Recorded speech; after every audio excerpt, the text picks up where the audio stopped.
मग आता या केसमध्ये नीट लक्ष द्यायचं बरं बाळांनो. समजा बाळांनो हा ग्लास आहे. आता काय हा? मग ग्लास म्हटल्यानंतर तुमच्या लगेच लक्षात आलं असेल की आपण अशा पद्धतीने दाखवलं. आपण स्टडी काय करतोय? मी बेसिक मध्ये सांगितलं तुम्हाला अँगल ऑफ कॉन्टॅक्ट काय आहे.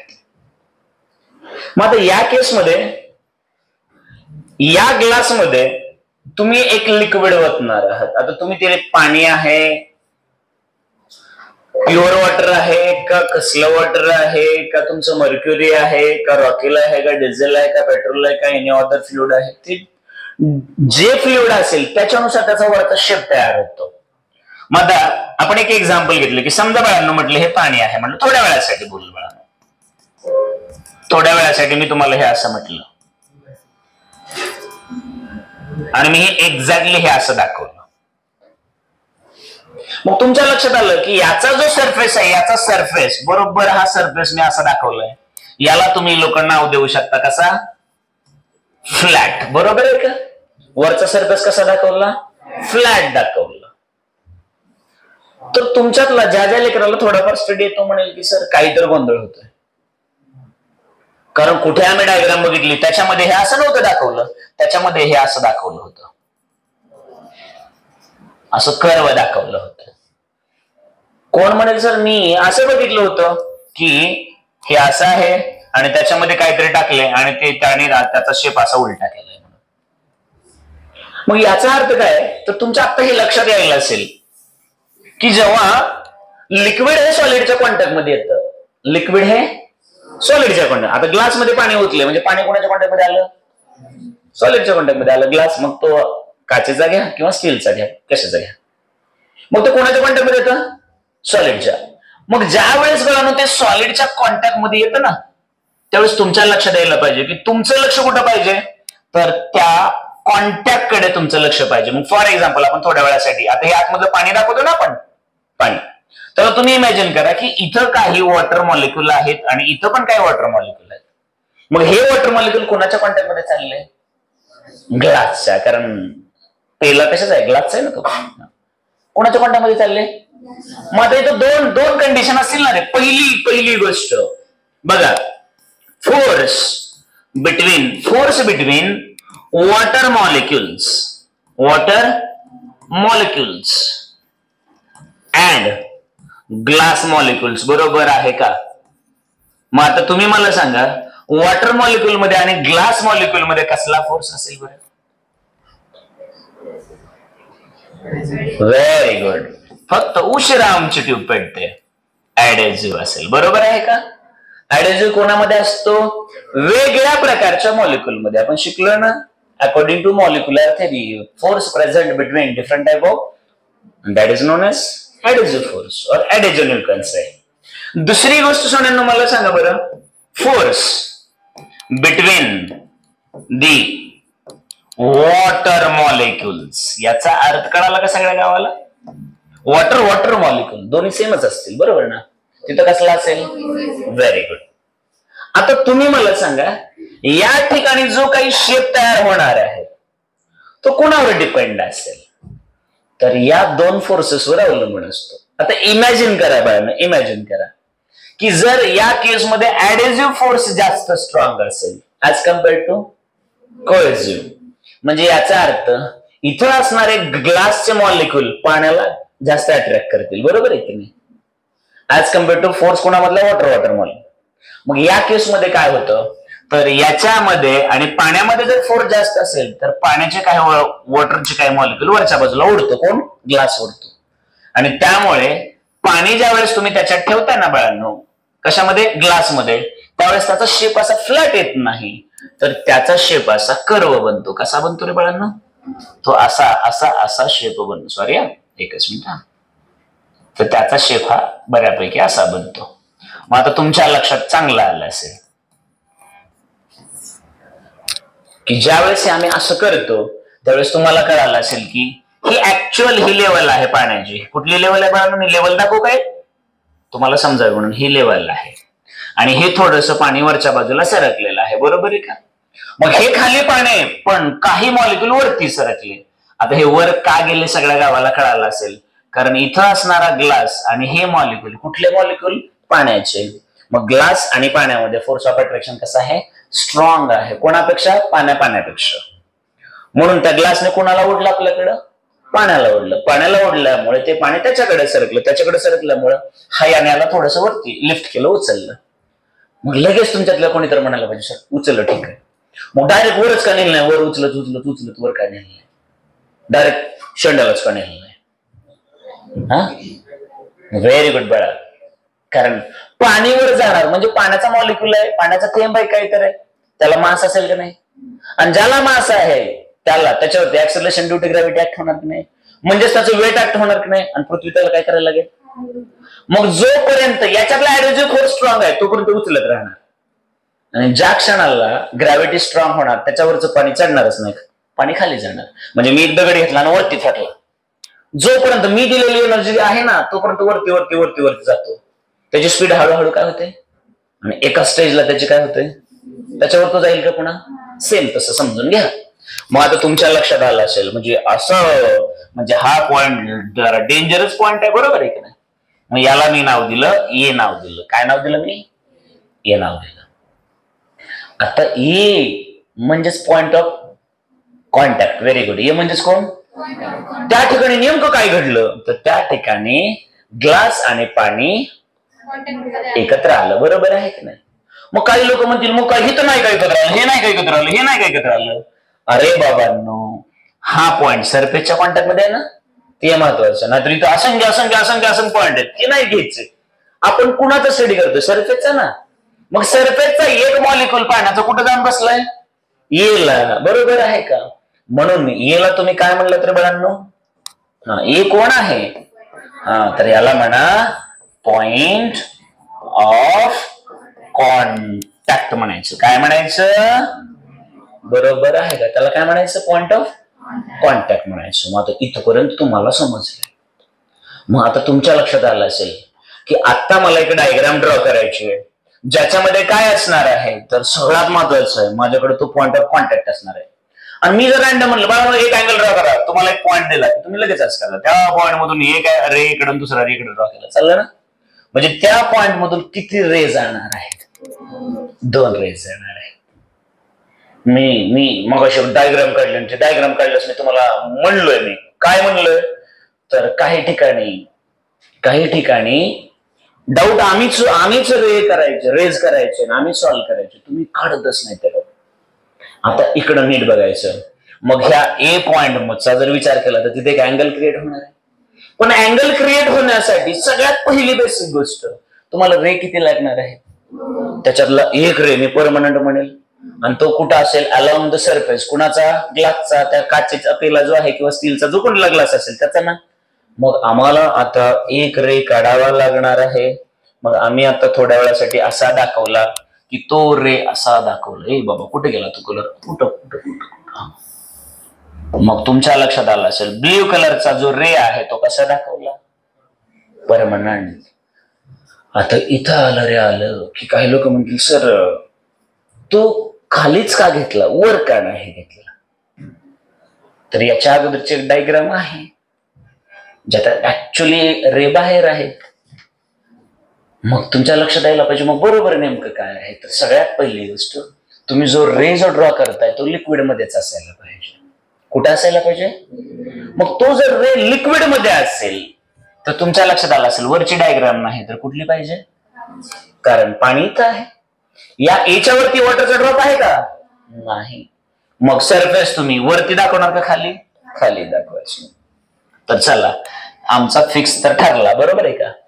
आता दुसरं तुम्हाला काय ड्रॉ करायचंय? टँजंट ड्रॉ करायची. कुठनं करायचे?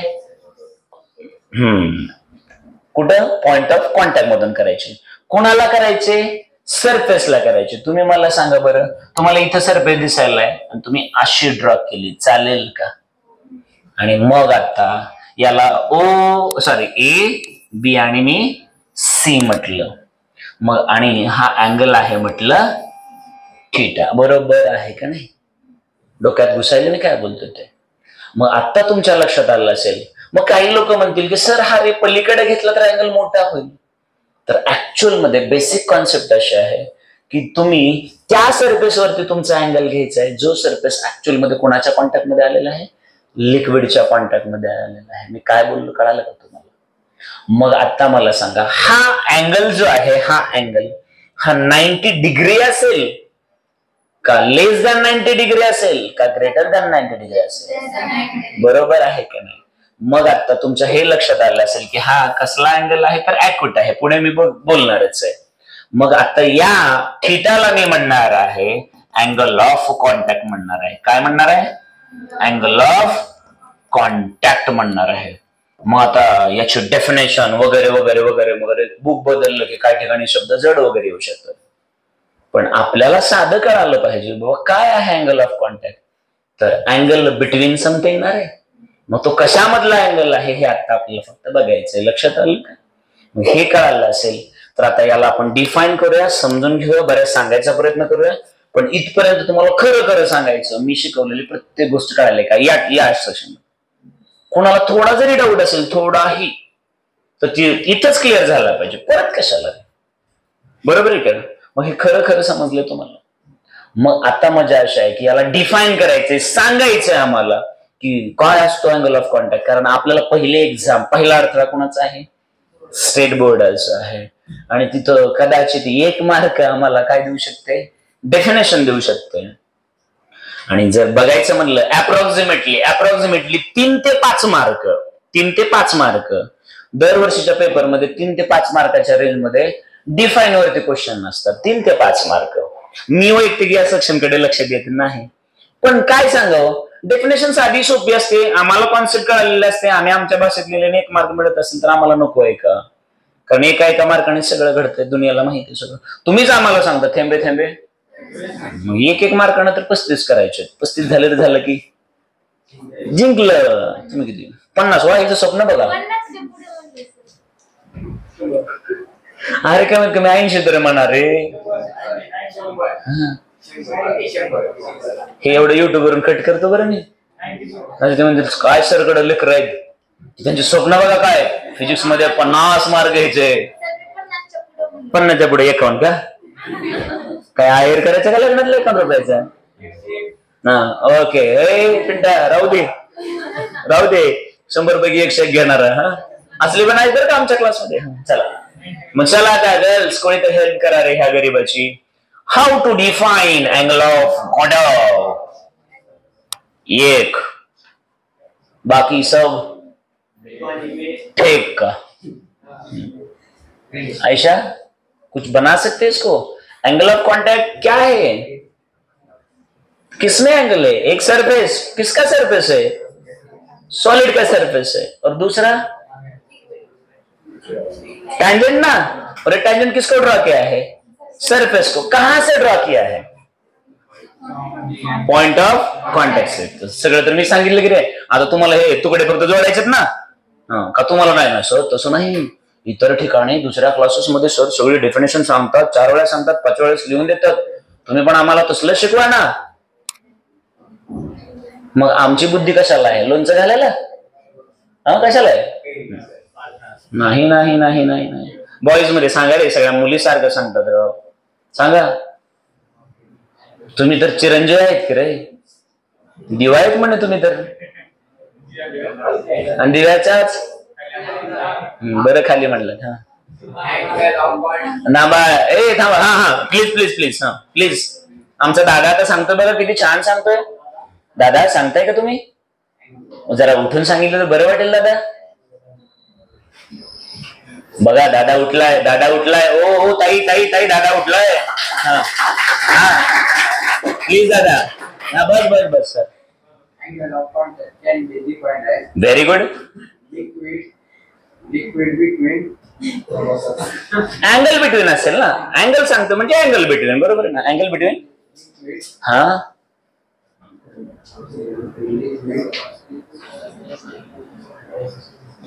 No problem. बस तू बस.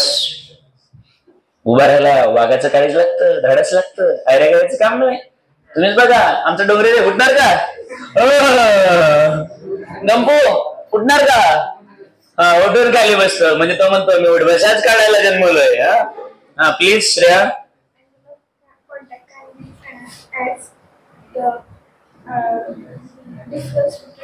Angle between difference. Solid surface तिचं 50% काम क्लिअर झालं. Very good. मी मध्येच का बोलतोय कारण कदाचित तुम्ही हे होऊ शकता जर पाठ केलं असेल तर. बरोबर की नाही. तर आता छान सांगितलं. Angle between solid surface and. Very good. बरोबर आहे. 100% आपलं हेच लिहायचं. लक्षात आलं का. ओके. मग श्रेयाने सांगितलेली डेफिनेशन 100% लिहूया. चला आपण करायची सुरुवात. मग आता तिने मला सांगितलं सॉरी एक एवढ्या सुंदर लेक्चरचं वातावरण एवढं सुंदर ठेवायचं कारण माझ्यापेक्षा तुमच्यापेक्षा या सगळ्यांपेक्षा महत्वाचं आहे फिजिक्स. बरोबर आहे की नाही. माझं मला सांगा तिने सांगितलेल्या भाषेत तिचीच डेफिनेशन घेऊया आपण. बघा आता अँगल ऑफ कॉन्टॅक्ट पुढं आपल्या फ्रेम मध्ये टाकलं होतं तिने म्हणून ती म्हटली कॅन बी डिफाइन्ड ऍज. अशा पद्धतीने आम्ही त्याला डिफाईन करू शकतो सांगू शकतो. Can be defined as the angle. आता ऑब्विसली अँगल कुठला अँगल दोन्हीच्या मधलाच असतो ना कुठला ना कुठला. तर ती म्हणली अँगल बिटवीन. आता त्याच्यात बिटवीन म्हणल्यानंतर पहिल्यांदा कुठली तरी एक बाजू सांगायला लागली तर ती म्हणली बिटवीन दी सॉलिड सरफेस. पण तो solid surface which is in contact with liquid असतो बरं का. एवढा आता लिहित बसत नाही. तुम्हाला माहिती आहे ना कुठलं. The solid surface and the काय ड्रॉ केलेलं आहे टँजंट. अँड दी दुसरा आर म्हणजे टँजंट आहे ना. And the tangent. पण ती टँजंट कोणाला आहे. टँजंट कोणाला आहे टू दी लिक्विड. अरे टँजंट कोणाला ड्रॉ केली लिक्विड सरफेसला. कुठनं ड्रॉ केली. Liquid surface drawn from point of contact. एवढं सोपं आहे. पण ज्यावेळेस आम्ही सुरुवातीला बघतो ना असलो काय बाबा काय जोड शब्द वाटतोय. टँजंट ड्रॉ करा पॉइंट ऑफ कॉन्टॅक्ट लिक्विडचं सरफेस सॉलिड सरफेस कसला अवघड आहे असं वाटायला लागतं.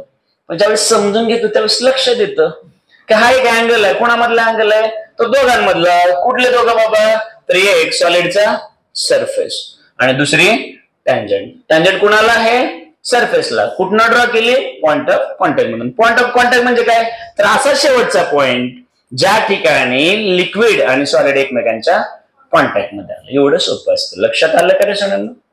मग आता हा जो अँगल आहे हा अँगल किती कसा असतो किंवा पॉसिबिलिटी काय हे आता आपण थोडंसं बघणार आहोत.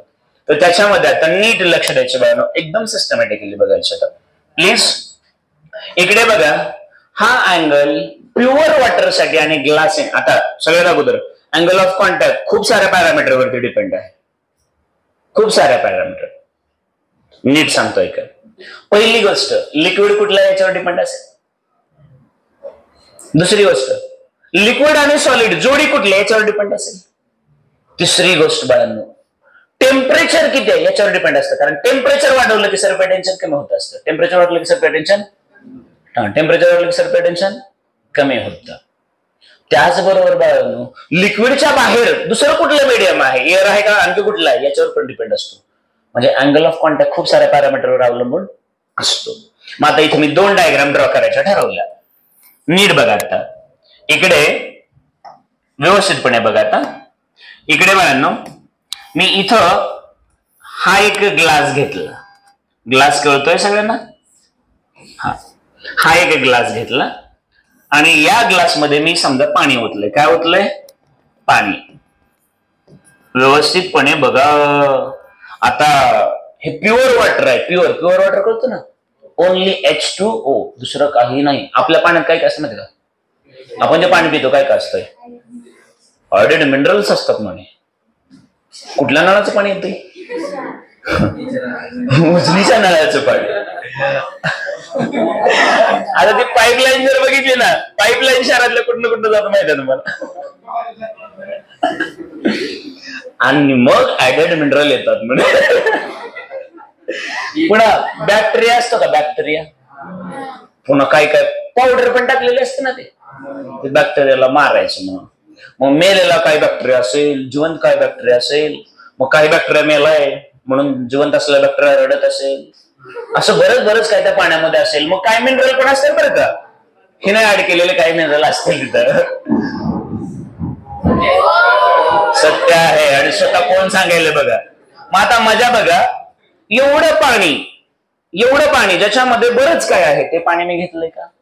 माझ्या पाण्यामध्ये एवढंच आहे H2, दुसरं माझ्याकडे काहीच नाही.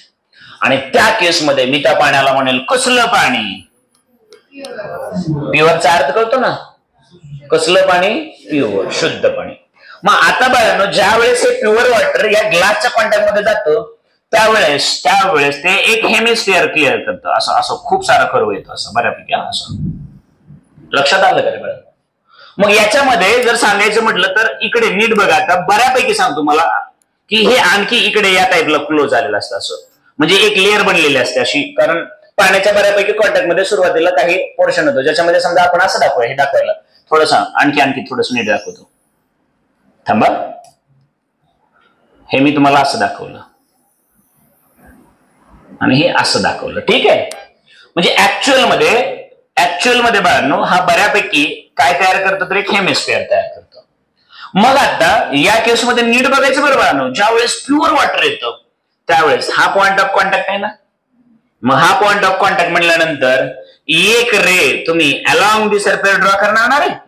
कुठे ड्रॉ करणार आहे? अलॉंग दी सरफेस ड्रॉ करणार. सरफेसवर ड्रॉ केला का? आता दुसरा कुठे ड्रॉ करायचा तुम्हाला?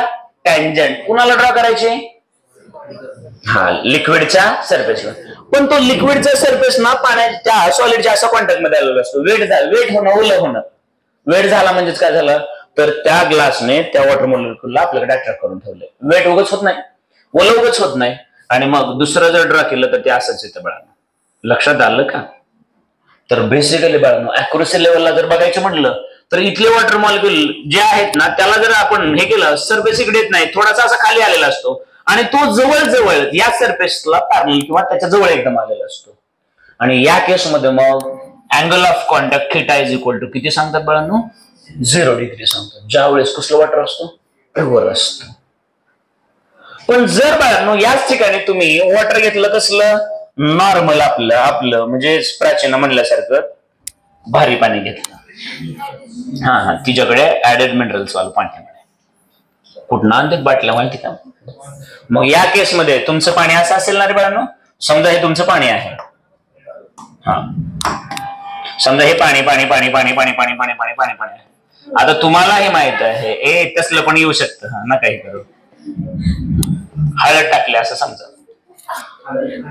आणि या केसमध्ये याच्यामध्ये बरेच काही ज्यावेळेस ऍड आहे त्यावेळेस याचा सरफेस असा येतो आणि मग हा अँगल ऑफ कॉन्टॅक्ट बाळांनो तुम्हाला असा घ्यावा लागतो. मग हा angle of contact greater than आपण असं म्हणू शकतो. हा अँगल ऑफ कॉन्टॅक्ट जर बघितलं तुम्ही ग्रेटर दॅन कसा असतो? 0 डिग्री असतो. लक्षात आलं का? पण 90 पेक्षा कसा असतो? कमी असतो. आता अॅक्युरसी लेवलला जाणार आहोत. मग याच्यामध्ये ह्या पाण्याचं टेम्परेचर किती आहे, पाणी कुणाच्या कॉन्टॅक्ट मध्ये आलंय, पाण्याच्या वरती नेमकं काय आहे, पाण्यामध्ये काय काय ऍड केलंय, या सगळ्यावरती अँगल ऑफ कॉन्टॅक्ट डिपेंड असतो. फॉर एक्झाम्पल तुमच्याकडे चांगलं पाणी आहे हिने म्हणलं सारखं आणि त्याच्यामध्ये तुम्ही टाकलं निरमा टाकला. काय टाकलं? निरमा याचा अर्थ वॉशिंग पावडर. निरमा कसला निरमा टाकलाय? तुमच्याकडे 2 प्रकारचा सोडा असतो म्हणे, खाण्याचा आणि बरं धुण्याचा सोडा आणि खाण्याचा सोडा. मग आता तुम्ही कंपन्या मला सांगू नका, मी ऍड करायला नाही, मला रुपया पण कोणती नाही, मी कशाला त्यांची ऍड करू. तर समजा तुम्ही XYZ निरमा पाण्यात टाकला. निरमा पाण्यात टाकल्यास काय होईल? पाण्याचा अँगल ऑफ कॉन्टॅक्ट कमी होतो. काय होतो पाण्याचा? लक्षात आलं का रे सांगा? पिंटा कळलं का? निरमा टाकल्यानंतर हा अँगल ऑफ कॉन्टॅक्ट समजा थोड्या वेळासाठी असं म्हटलं मी 40 डिग्री होता, म्हटलं किती होता? आणि त्यात काय टाकला तुम्ही? निरमा टाकला. मग तो अँगल ऑफ कॉन्टॅक्ट निरमा टाकल्यानंतर 40 पेक्षा जास्त होईल का कमी होईल?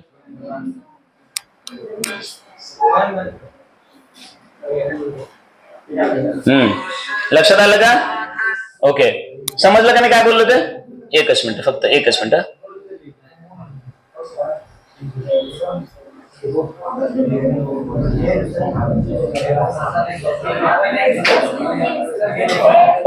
ए, मग याचा अर्थ अँगल ऑफ कॉन्टॅक्ट बऱ्याच पॅरामीटरवर डिपेंड असतो, एवढं कळालं का?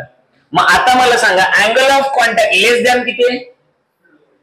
40 आहे, म्हणजे लेस दॅन 90 डिग्री. मग त्या केसमध्ये त्याला म्हणायचं कसला अँगल?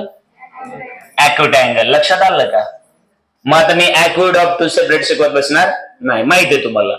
पण बाळांनो समजा आता आपण एक काम केलं, आपण एक छोटस काम केलं की आपण सिल्वर मटेरियल घेतलं. काय घेतलं? सिल्वर. आणि सिल्वरच्या कॉन्टॅक्ट मध्ये वॉटर घेतलं. काय घेतलं? म्हणजे ग्लास कशाचा आहे? सिल्वरचं. असतात ना लहान लेकरांसाठी कोणी कोणी चांदीचे ग्लास आणतात, आणि त्याच्यामध्ये काय ठेवलं? पाणी ठेवलं, प्युअर वॉटर ठेवलं. कशामध्ये? प्युअर सिल्वर मध्ये. तर त्या केसमध्ये मला असं वाटतं एवढं तुम्हाला माहिती आहे चांदीचा कलर असलाच असतो ना रे बऱ्यापैकी, असाच असतो ना? नसेल तर नसू द्या, मला काय असो. आणि मग आता या केसमध्ये पाणी टाकलं मी. काय टाकलं? तर त्या केसमध्ये पाणी असं बसतं. कसं बसतं? फ्लॅट. मग एक रे ड्रॉ केला इकडे, तर दुसरा असा करावा लागेल ना लाव. मग या केसमध्ये अप्रॉक्सिमेटली अँगल किती असतो? 90 डिग्री. लक्षात आलं का? पण याच केसमध्ये बाळांनो जर समजा तुम्ही इथं हा ग्लास घेतला, ग्लास मटेरियलचाच. कशाचा घेतला? ग्लासचा. इथं आता मी म्हटलं, काय म्हटलं तुम्हाला? Silver and water. लक्षात आलं का? लिक्विड आहे. आता इकडे घेतलं, समजा हे घेतलं, ग्लास कशाचा घेतला? आता मी ग्लासचाच, काचेचाच. आणि याच्यामध्ये टाकणार आहे मी आता मर्क्युरी टाकणार. काय टाकणार रे? हा, आता मात्र नीट बघ. आता मर्क्युरी कुठल्या कलरचा टाकू रे मी? काळा टाकू. वा वा वा, हा काय बुद्धी आहे रे. हे दिसतंय का रे हिरवा? दिसतंय बऱ्यापैकी. बस अरे हे सगळं टाकलं याच्यामध्ये. आता काय? हा मर्क्युरी मर्क्युरी मर्क्युरी मर्क्युरी. मग आता मर्क्युरी मध्ये फोर्स असेल तो कसला असेल? कोहेसिव्ह. आणि मर्क्युरी आणि ग्लास मध्ये असेल तो. मग या केसमध्ये बाळांनो तुम्ही कधी बघितलं का रे?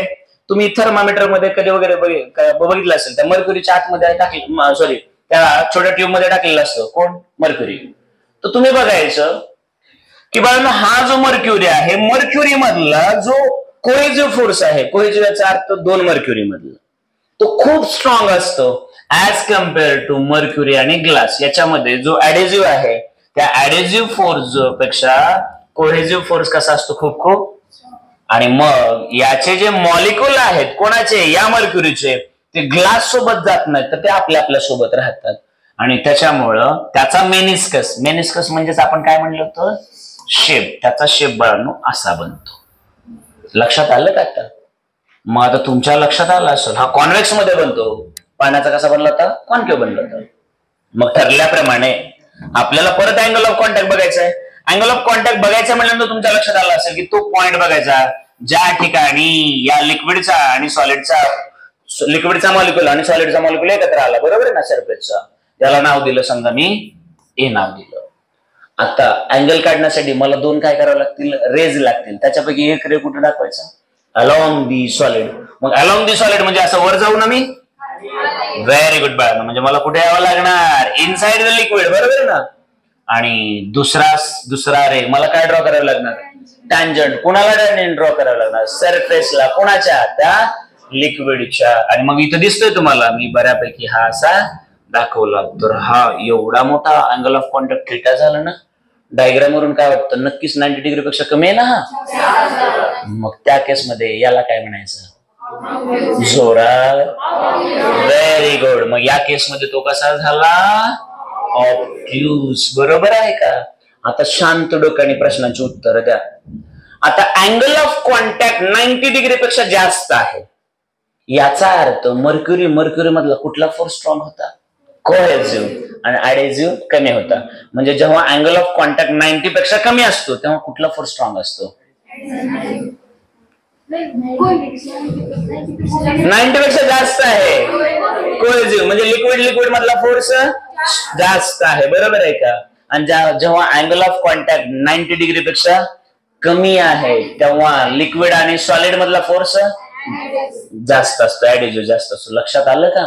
म्हणजे अँगल ऑफ कॉन्टॅक्ट तुम्हाला मॉलिक्युलर थिअरी शिकवतो. समजलं आहे का? नक्की कळालं? नक्की कळालं? मग बाळांनो, जेवढा अँगल कमी कमी कमी असेल, जेवढा अँगल छोटा असेल, 90 पेक्षा आणखी छोटा छोटा छोटा छोटा छोटा असेल, याचा अर्थ ते लिक्विड सॉलिड कडे अट्रॅक्ट होतंय. लक्षात आलं का? लिक्विड कोणाकडे जात आहे? सॉलिड कडे. म्हणजेच ते लिक्विड त्या सॉलिड सरफेसला वेट करतंय, ओलं करतंय. मग ज्यावेळेस आपण एखाद्या ग्लासच्या भांड्यामध्ये पाणी घेतो आणि पाणी असं जोरात ओततो, तरी सुद्धा आतमध्ये बघितलं की तो ग्लास ओला असतो ना. इमॅजिन करा, मी काय बोलतो ते नीट समजून घ्या. ग्लास आहे माझ्याकडे, त्याच्यात मी काय ओतलंय? पाणी. आणि एकदम असं प्रेशरने असं फेकलं पाणी मी, आणि परत मी ग्लास मध्ये बघितलं तर ग्लास ओला असतो का पूर्ण वाळलेला असतो? म्हणजे याचा अर्थ की त्या ग्लासच्या सरफेसवरती खूप सारे वॉटर मॉलिक्युल असतात ना. मग ते वॉटर मॉलिक्युल ज्यावेळेस बाकीचं पाणी बाहेर पडत होतं तेव्हा त्यांच्यासोबत निघून जायला पाहिजे होते ना, पण ते पाण्यासोबत निघून गेले नाही, तर ते कोणासोबत राहिले? ग्लास सोबत राहिलेत. म्हणजे ग्लास मधला आणि पाण्यामधला जो फोर्स आहे तो नक्की स्ट्रॉंग होता. बघा, ते बाकीचं पाणी त्याला ओढून घेऊन जाऊ शकत होतं ना, ते त्याला त्या पाण्याला नेता आलं. म्हणजे ते पाणी कोणासोबत राहिलेलं आहे? पटकन ते ग्लास घेऊन येते, पटकन फास्ट. आदित्य जा पटकन.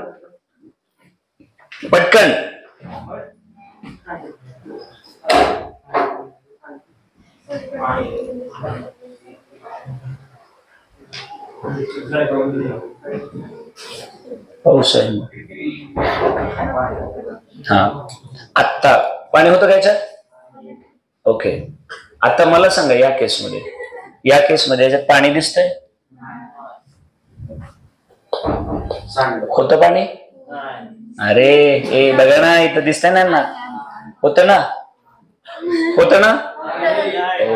ओके. होतं का? तिला विचारा. आता तुम्ही दुसऱ्यांना कसं विचारू शकणार? तिला कळेल ना. ओके, होतं ना. पुसते म्हणजे होतं. प्रूफ दिला तिनं. आता मला सांगा, एवढं असताना याच्यामध्ये वॉटर मॉलिक्युल आहेत का? बघा, तेजस्विनी चष्मा लावला म्हणून म्हटलं. बघा, अरे आहेत का रे? दिसत नाही. ठीक आहे. मग याचा अर्थ याच्यामध्ये खूप सारे वॉटर मॉलिक्युल अजून पण आहेत. याचा अर्थ आतमधला सरफेस आपण म्हणतो कसा आहे? ओला आहे. याचा अर्थ लिक्विडने ग्लासचा सरफेस वेट केलाय. बरोबर आहे ना?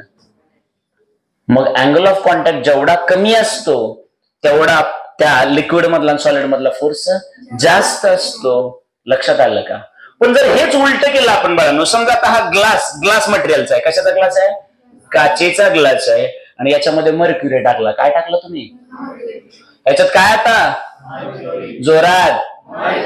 आणि तो मर्क्युरी मी आता असा फेकला. तर याच्यात मर्क्युरी शिल्लक राहतो का? तर याच्यात हा जो ग्लास आहे ना बाळांनो, हा ग्लास म्हणजे काचेचा ग्लास म्हणतात. हा जो ग्लास आहे ना, याच्यात तुम्हाला असं वाटणार की काहीच नव्हतं. लक्षात आलं का? मी काय बोलतोय ते समजतंय का? मग याचा अर्थ त्याचा अँगल ऑफ कॉन्टॅक्ट जास्त आहे. म्हणजे मर्क्युरी मॉलिक्युल मधला फोर्स खूप स्ट्रॉंग आहे. तो स्वतःमध्येच इतका गुंतलेला आहे की तो दुसऱ्याच्या कॉन्टॅक्ट मध्ये येत नाही. मी काय बोलायला समजतं का? मग अँगल ऑफ कॉन्टॅक्ट आणि कोहेसिव्ह आणि ऍडिजिव्ह फोर्सेस यांच्यामधलं रिलेशन कसं असतं कळालं का? जेवढा अँगल ऑफ कॉन्टॅक्ट कमी आहे तेवढा सॉलिड आणि लिक्विड मधला फोर्स जास्त राहील. समजलं आहे का? कळालं का? मग काही लिक्विड आणि सॉलिड मध्ये अँगल ऑफ कॉन्टॅक्ट 0 डिग्री आहे, जसं की मी म्हणलं प्युअर वॉटर आणि ग्लास. पण काही लिक्विड आणि सॉलिड मध्ये अँगल 90 डिग्री पेक्षा जास्त आहे. त्याला तुम्ही कसला अँगल म्हणता? समजलेलं आहे का बाळांनो? मग अँगल ऑफ कॉन्टॅक्ट डिफाईन कसा करायचा हे तुम्ही केलं, मी केलेलं नाही. डेफिनेशन तुम्ही लिहिली, मी लिहिलेले नाही. पण लिहित असताना, ती डिफाईन करत असताना पूर्ण कॉन्सेप्ट त्याच्यामध्ये आली होती का? बघा, तीच डेफिनेशन कडे जर 2 मिनिटं पाठीमागे गेलो आपण, तर तुम्ही मला सांगा, तुम्ही काय म्हटलात? तर अँगल हा दोघांमधला आहे. बरोबर आहे का? त्याच्यापैकी एक सॉलिड सरफेस, पण तो सॉलिड सरफेस कोणाच्या कॉन्टॅक्ट असतो? त्या लिक्विडच्या. अँड तुम्हाला काय ड्रॉ करावे लागेल? टँजंट. कोणाला? तर त्या लिक्विडच्या सरफेसला. कोणापासून? तर त्या पॉइंट पासून. तो पॉइंट कुठं आहे? तर तो पॉइंट आहे सगळ्यात टॉपला असेल. बरोबर आहे ना? म्हणजे सरफेस आणि तो पॉइंट सॉलिड कॉन्टॅक्ट मध्ये आलेले असतील. मग इथं बघा, हे पाणी आणि हे ग्लास मटेरियल इथं कॉन्टॅक्ट मध्ये आले ना, तिथून आम्ही टँजंट ड्रॉ केली. ती टँजंट आणि तो ग्लासचा सरफेस, या दोघांमधला अँगल म्हणजे आमचा कोण असेल? अँगल ऑफ कॉन्टॅक्ट असेल. समजलं आहे का?